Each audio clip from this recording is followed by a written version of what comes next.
This is America in the Morning from Westwood One. Good morning, I'm John Trout. It's Friday, October 18th, 2024. Here's what's coming up on America in the Morning. A subpoena saves the life of a death row inmate in Texas for now. I'm Clayton Neville. Israel says it has killed Hamas's top leader during a strike in Gaza. Sagar Meghani, Washington. A grand jury in Georgia has indicted a father and son in a mass shooting at Appalachia High School. I'm Haya Panjwani. Gender-affirming care? The Texas Attorney General sues a doctor. The Dow opens this morning at another record high, and investors are combing through Netflix results. I'm Jessica Ettinger. Police in Buenos Aires, Argentina are conducting an investigation into the death of One Direction singer Liam Payne. I'm Archie Zaraletta with the latest. Early in-person voting has started in battleground state North Carolina. And how important it is to vote. I'm Ed Donahue. All ahead on America in the Morning. Scheduled to die by lethal injection, the Texas Supreme Court ordered a halt and spared Robert Robertson's life, at least for now. Correspondent Clayton Neville reports from Texas on the case and what happens next. Robert Roberson would be the first person in the U.S. put to death in a case surrounding shaken baby syndrome. He was slated to be executed in Huntsville, but about 90 minutes before the execution, a judge put the killing on hold. Vanessa Potkin with Innocence Project Texas represents Roberson and says that shaken baby syndrome has increasingly become known as so-called junk science in recent years and points out that others are being let off. So we just had, in this last year, somebody who served 2 decades in Ohio was exonerated. A conviction was recently overturned by the Michigan Supreme Court. Roberson's daughter, Nikki, was found dead in 2002 in the family's Palestine, Texas home. The death was considered a result of shaken baby syndrome, but it was later learned that the girl had pneumonia in both lungs, and for pre-existing conditions, she was prescribed opioids that are now banned for children. It's also believed she had undiagnosed sepsis.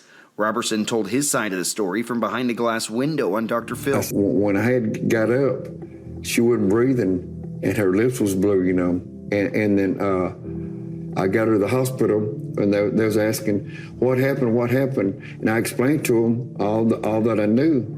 And just because I didn't know exactly what happened to her, because I had found her on the floor, they thought I was guilty, Appeals at the state and federal level were unsuccessful. About 24 hours after the former lead investigator in the case testified in front of a state committee, he said he has regrets. For a capital case, it just felt wrong. Maybe Robert's attorneys were not giving him the vigorous defense that he needed. Palestine Police Detective Brian Wharton. I'm ashamed that I was so focused on finding an offender and convicting someone that I did not see Robert. I did not hear his voice. He's an innocent man. A Texas House committee heard hours of testimony this week and has long studied the case. With the clock ticking, that committee made a rare move, issuing a subpoena for Roberson in their hearings. To provide all relevant testimony and information concerning the committee's inquiry. I'm Clayton Neville. The next move expected to come from Governor Greg Abbott, who can issue a one-time 30-day delay for the appeals process to play out. Israel announces a major Hamas figure has been taken down.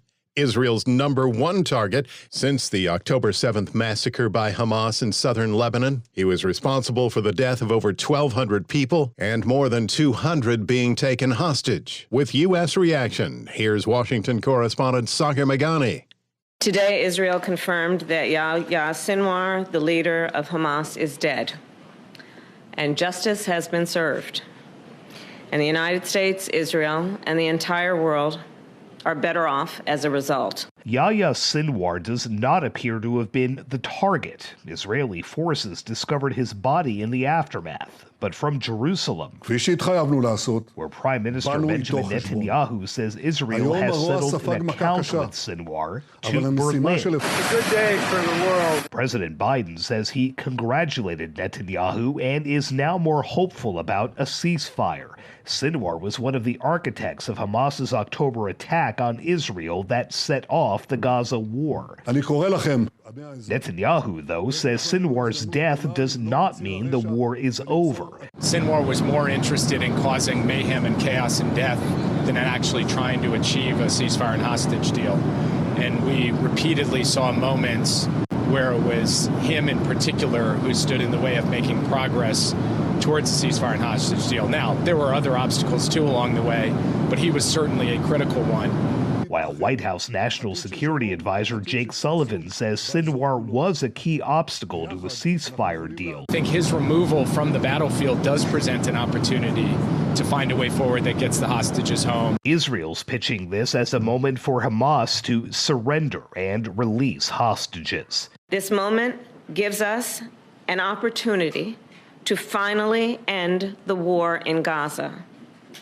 And it must end such that Israel is secure, the hostages are released, the suffering in Gaza ends, and the Palestinian people can realize their right to dignity, security, freedom, and self-determination. Sagar Meghani, Washington. Murder charges for a teenager and his father. When America in the Morning continues after these messages.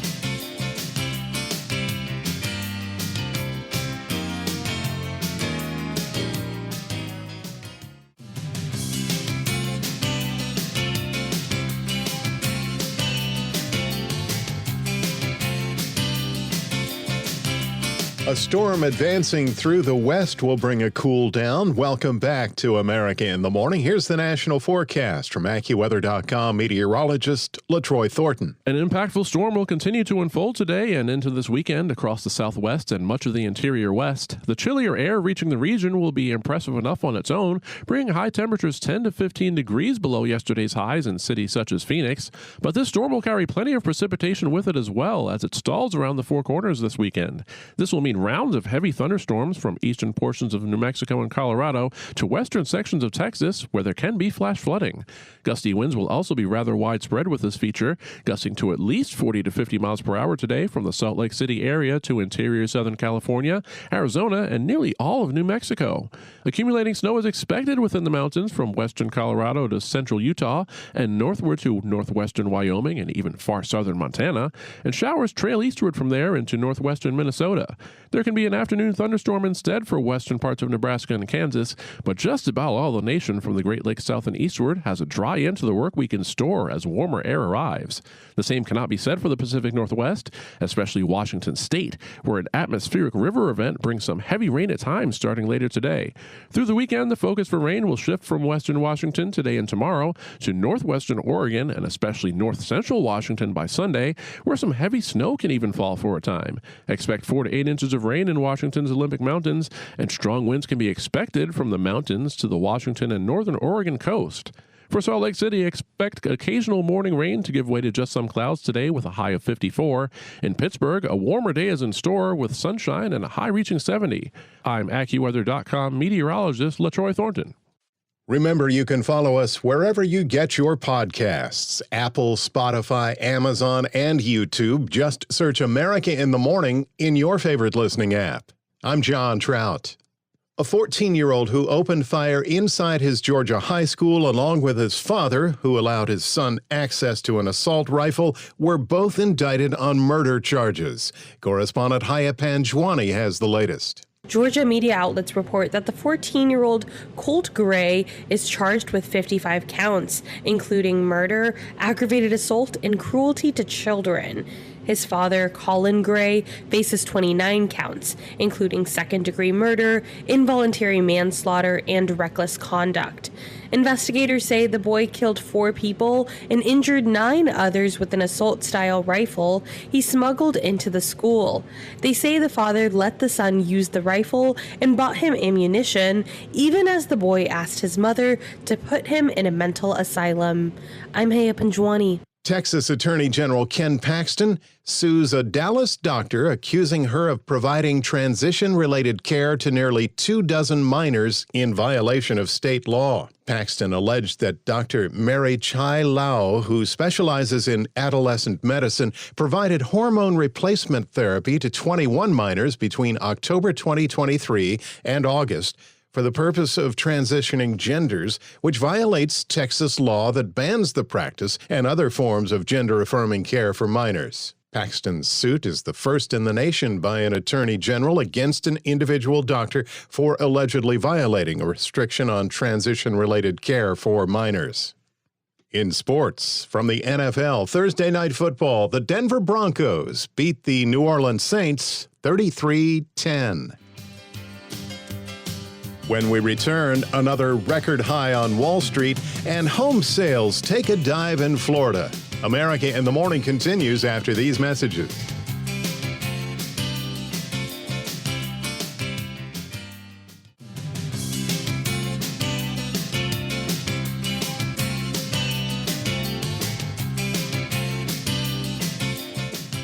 This is America in the Morning. Thanks for listening. The Business Report is brought to you by Fisher Investments. Fisher Investments takes a disciplined approach with investing, helping clients navigate volatile markets. Learn more at FisherInvestments.com. Here's CNBC's Jessica Ettinger. Wall Street opens this morning with the Dow at another record high. The S&P 500 index touched one intraday yesterday, but closed down a point.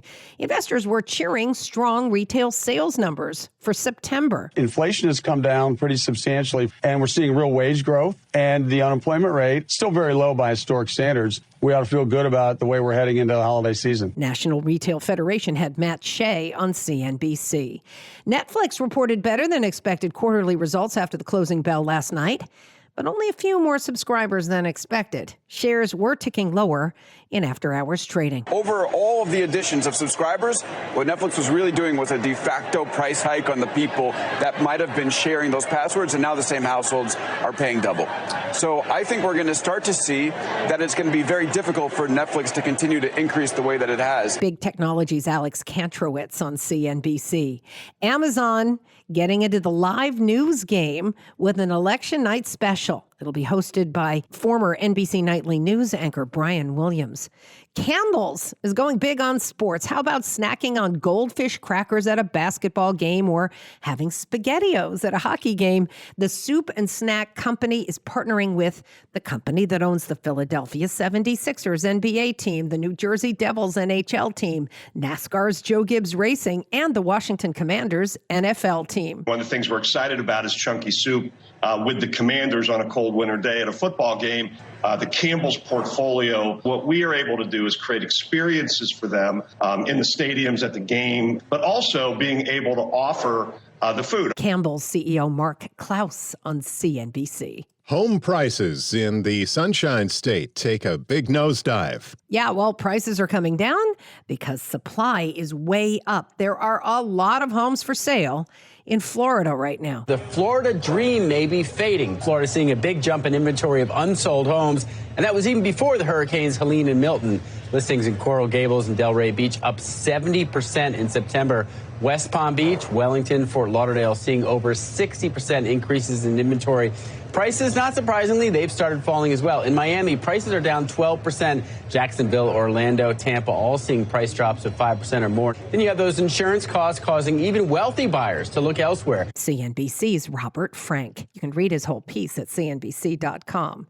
On today's watch list, earnings are coming from Procter & Gamble and American Express. New in theaters, Paramount's horror film Smile 2. And Taylor Swift is back on the Eras tour tonight. 3 back-to-back shows starting tonight in Miami. Thank you, Jessica. CNBC's Jessica Ettinger.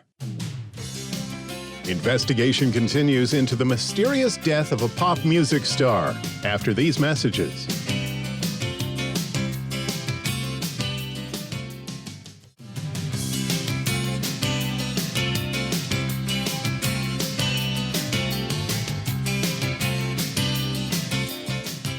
Welcome back. You're with America in the Morning. The investigation continues into the death of pop music's One Direction singer Liam Payne. Correspondent Margie Zaraletta reports. A Buenos Aires security official who spoke on condition of anonymity says an initial autopsy shows Liam Payne suffered multiple traumatic injuries after falling off a third-floor balcony.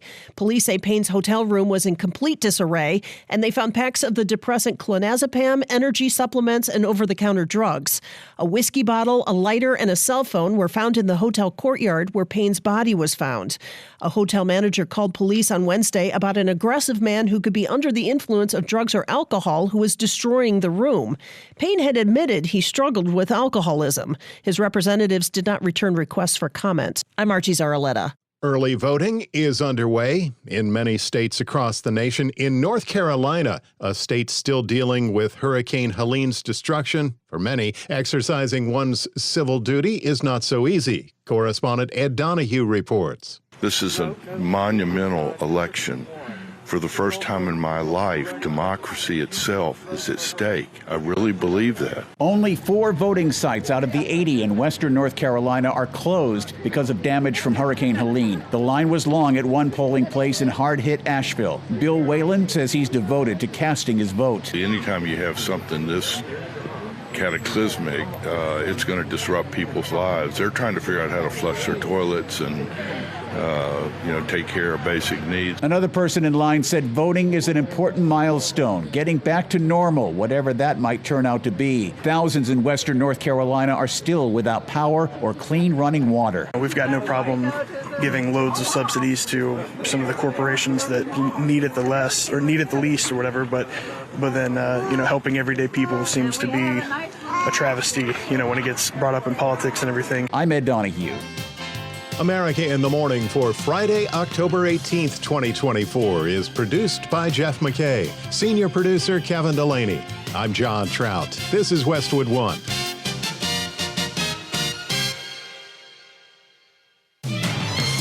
This is America in the Morning from Westwood One. I'm John Trout. Coming up this half hour. Israel takes out the leader of Hamas, opening up the hope to a peace deal in Gaza. I'm John Stolnis in Washington.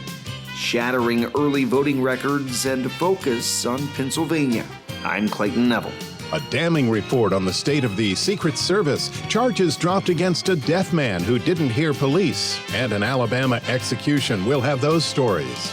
The LA Archdiocese reaching a record financial settlement involving sexual abuse of children. I'm Bob Brown. That story next. Consumers continue to fuel the economy. I'm Shelley Appler. The sequel to Smile comes out this weekend, hoping to scare up some October thrills. I'm Kevin Carr. We're back after these messages.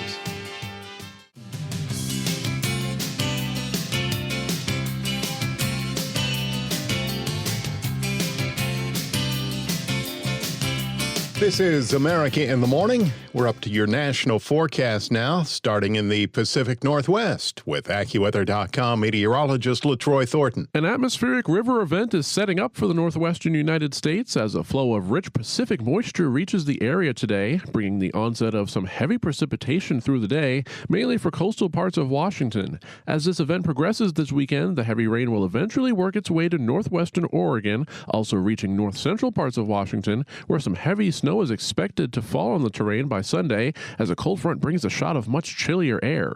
Storm total rainfall of up to 4 to 8 inches is expected through Sunday in the Olympic Mountains of Washington State, with very windy conditions also in store for both the mountains and coastal parts of the Pacific Northwest.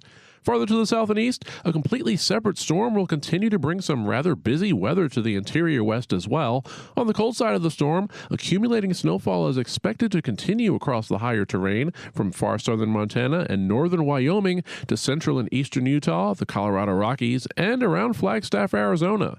The cooler air will take high temperatures as much as 20 to 30 degrees below yesterday's levels from northern Arizona to central Utah and much of Wyoming, as wind gusts across a good portion of the southwest reach 40 to 50 miles per hour. This rather strong disturbance can even deliver some drenching thunderstorms to the southern plains, and flash flooding will be possible in areas from West Texas to eastern Colorado and New Mexico.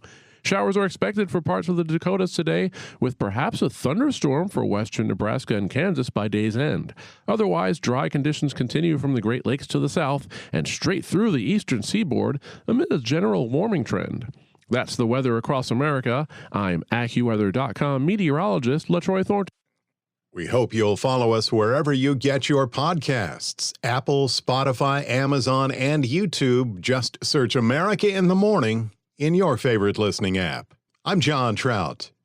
Israeli Defense Forces have killed Hamas mastermind Yahya Sinwar following a firefight in the Gaza Strip. From Washington, our John Stolnis reports that for the Biden administration, here's another opening for an end to the war in Gaza and a return of just over 100 hostages back to Israel.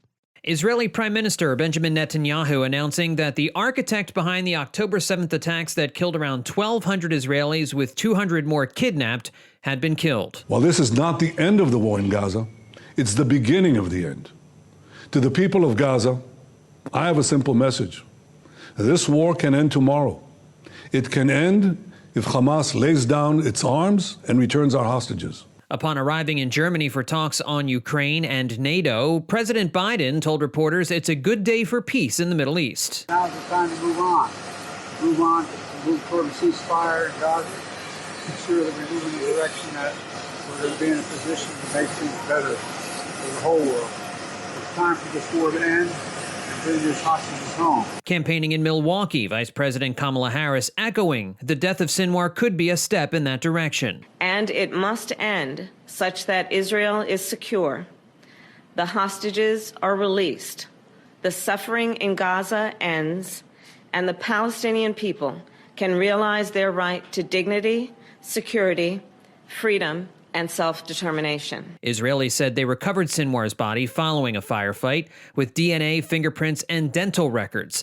The U.S. military has backed Israel's efforts to recover hostages and shared intelligence with the IDF in that vein, although Pentagon spokesman Major General Patrick Ryder says no U.S. troops were directly involved in the killing of Sinwar. This was an Israeli operation. U.S. forces were not directly involved. Again, as we've highlighted, we've had a small number of special operations forces that have been advising the Israelis on hostage recovery efforts. Biden said Secretary of State Anthony Blinken will be heading back to the region to speak with Netanyahu about the path forward in the coming days. State Department spokesman Matthew Miller on the current state of peace deal negotiations. Over the past few weeks, there have been no negotiations for an end to the war because Sinwar has refused to negotiate. There's been no path to ending this war because Sinwar has refused to talk about releasing the hostages or coming to a ceasefire. We now see an opportunity with him being removed from the battlefield, being removed from the leadership of Hamas, and we want to seize that opportunity. John Stolness, Washington. Early voting is underway in almost 24 states, including battleground Pennsylvania, where candidates and their allies are spending much of their time. Here's a Friday campaign update from correspondent Clayton Neville. Pennsylvania's form of over-the-counter early voting is underway now, so is mail-in voting, and the deadline to register to vote in that state is next week. To promote voting early and getting registered to vote, Trump ally, billionaire tech mogul Elon Musk was in Folsom, Pennsylvania, rallying a crowd. As you can see, I'm obviously here in person. This is me, not a clone of me. He said the world's watching Pennsylvania. Pennsylvania is, I think, the linchpin in this election.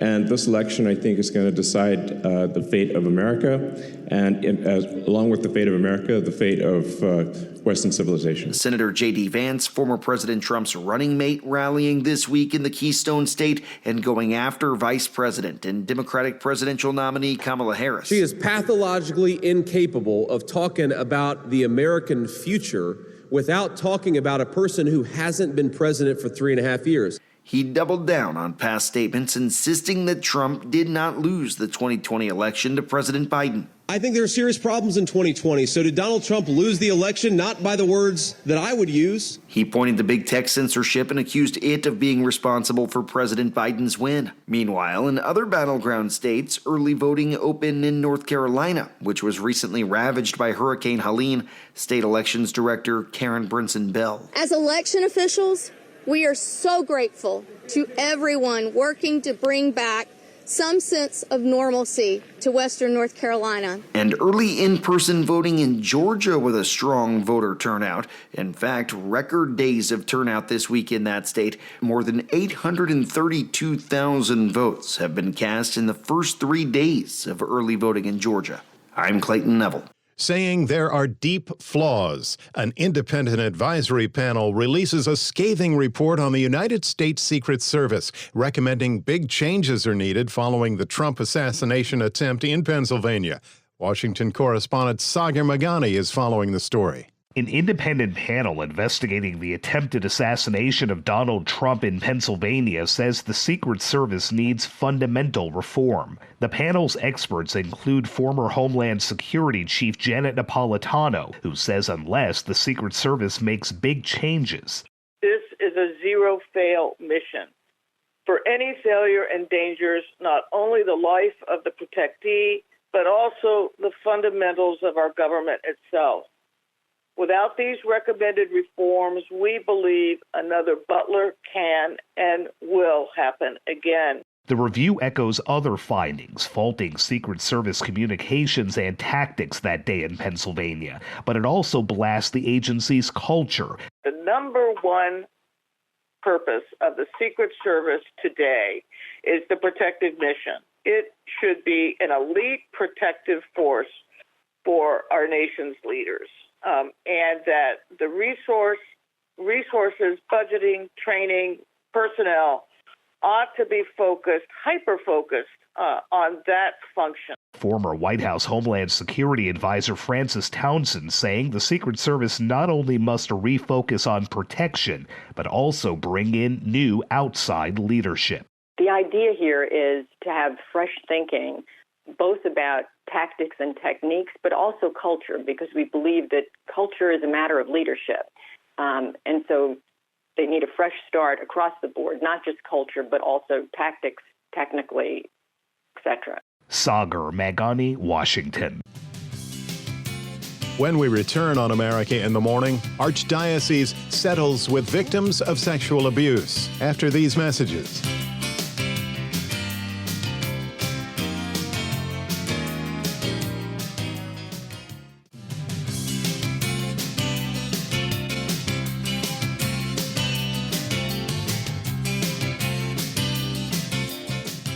This is America in the Morning. I'm John Trout. Welcome back.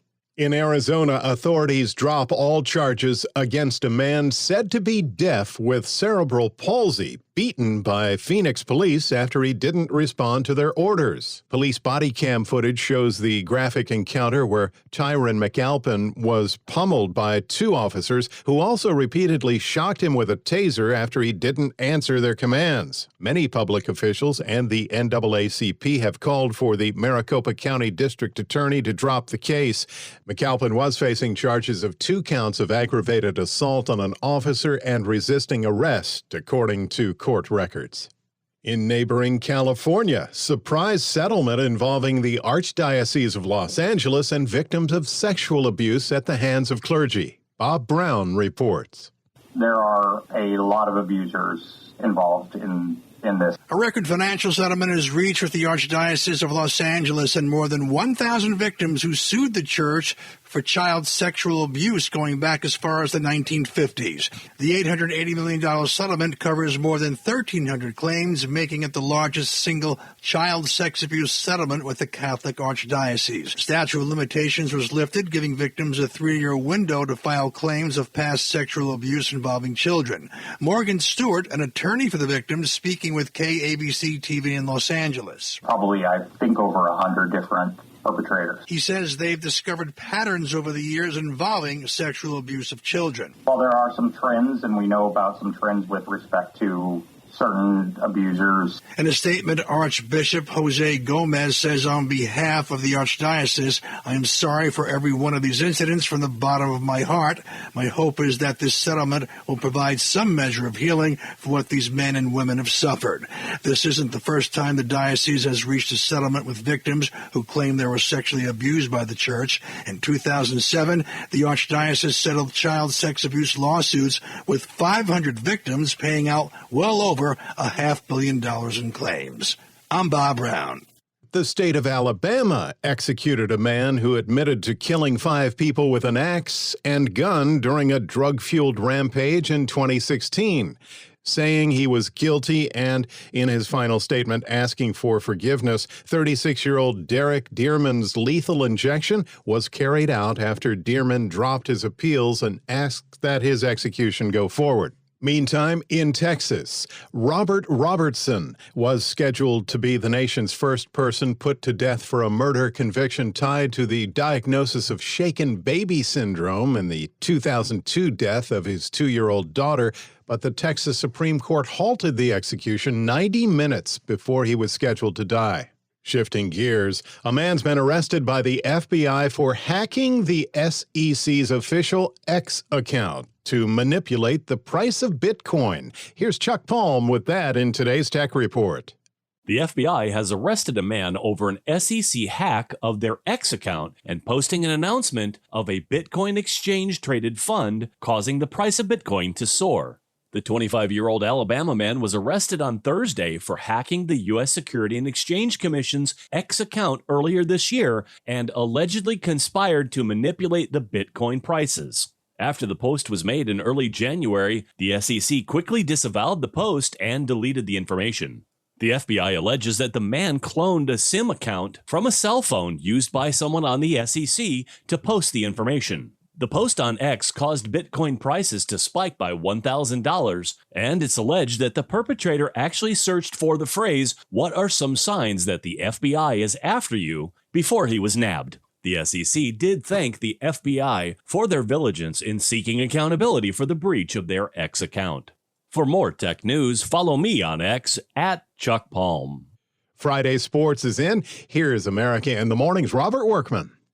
American League Championship Series in Cleveland, the Guardians bounced back to top the Yankees 7-5 in 10 innings for their first win in the series. Cleveland took a 3-1 lead into the 8th and brought in closer Emmanuel Clase for a 4-out save. But Aaron Judge greeted Clase with a homer to right that tied the game, and next man up, Giancarlo Stanton, followed with a shot to center. New York tacked on another run in the top of the 9th and went to their closer, Luke Weaver. Rookie Jhonkensy Noel gave the fans a big Christmas present, a 2-run pinch hit homer to tie the game. The Yankees stranded 2 runners in the top of the 10th before David Fry ended it with a 2-run tater. I still don't know how Jhonkensy hit a homer off that guy. That was such a cool at-bat. I mean, what a win. That was fun. The Yankees still lead the series 2-1. In the NLCS in New York, the Dodgers drubbed the Mets 10-2 for a 3-1 series edge. Shohei Ohtani and Mark Vientos traded first-inning dingers. Then it was all blue. Tommy Edman drove in 3 with a pair of doubles, and Mookie Betts added a homer and 4 RBI. That's the beauty of our team. It can change, but whoever's in the lineup is good,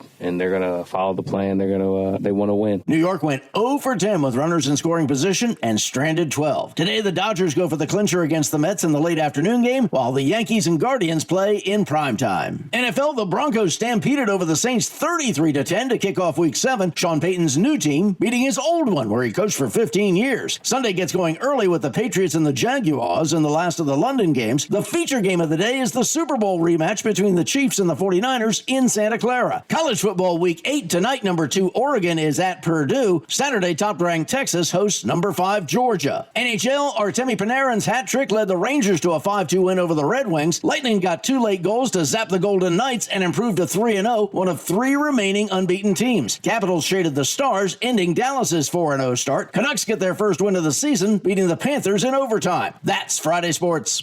Thank you, Robert. When we return on America in the Morning, what's new at the box office and retail sales skyrocket after these messages.